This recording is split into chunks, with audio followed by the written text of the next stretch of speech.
আসসালামু আলাইকুম বন্ধুরা, আপনারা অবশ্যই চিনেন একজন লোককে। সে হলো জামায়াতে ইসলামীর আমির ডাক্তার শফিকুর রহমান। তিনি অত্যন্ত একজন ভালো লোক এবং অত্যন্ত একজন ভদ্র লোক। আমরা তার মতনই একজন নেতা চাই। আমরা চাই তারা সে দেশ পরিচালনা করুক। তারা দেশ যদি তারা পরিচালনা করে, দেশে কোনো দুর্নীতি কোনো কিছু হইব না। আসলে তার ব্যবহার আচার চলন এতই ভালো লাগছে আমার দ্বারে, বলার বাইরে। আপনারা এই যে দেখতে পাচ্ছেন আমার পাশে, মানে তার প্রশংসা, বর্তমানে মানুষ জামাত ইসলামে অনেক প্রশংসা করতেছে। জামাত ইসলাম বন্যা দুর্গস্ত এলাকায় গিয়ে এক মাজা পানিতে যায় মানুষের ত্রাণ সহায়তা করছে। এরকম কয়জনে করছে? কোন দলের বড় নেতারা করছে এরকম? মেন নেতারা।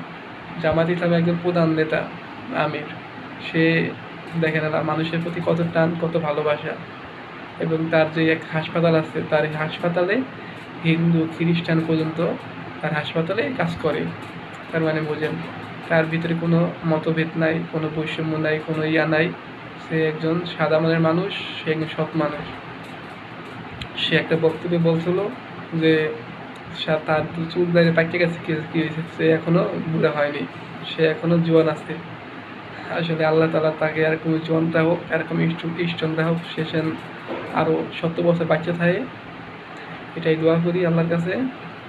বন্ধুরা, আপনারা তার জন্য দোয়া করবেন, সে যেন লেখা হাত পায় আরও, এবং ইসলামের জন্য কাম করতে পারে, দেশের জন্য কাম করতে পারে। আমাদের ভিডিওটি ভালো লাগে লাইক করবেন এবং শেয়ার করে দেবেন। আল্লাহ হাফেজ।